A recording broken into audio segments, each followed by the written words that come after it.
অরিজিৎ সিংকে নিয়ে আবেগিক পোস্ট করলেন প্রাক্তন স্ত্রী রূপরেখা ব্যানার্জি।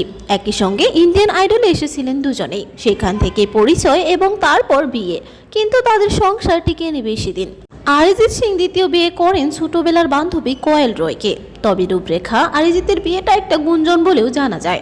অরিজিতের সঙ্গে নাকি এখন আর যোগাযোগ নেই রূপরেখার।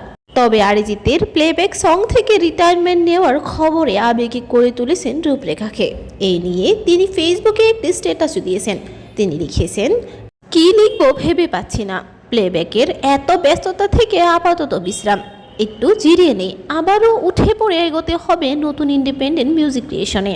আমরা কতদিন আর তোর নতুন গান না শুনে থাকবো বল, আমিও তো তোর অগণিত ভক্তদের মধ্যে একজন ভক্ত। অবশেষে তিনি লিখেছেন, ভালো থাকিস ভাই। তবে আপনাদের কি মনে হয়, অরিজিৎ আর রূপরেখার কি সত্যি বিয়ে হয়েছিল নাকি এটা শুধুই গুঞ্জন? কমেন্টে জানাবেন। ভিডিওটি ভালো লাগলে অবশ্যই লাইক, কমেন্ট, শেয়ার এবং সাবস্ক্রাইব দিয়ে পাশে থাকবেন।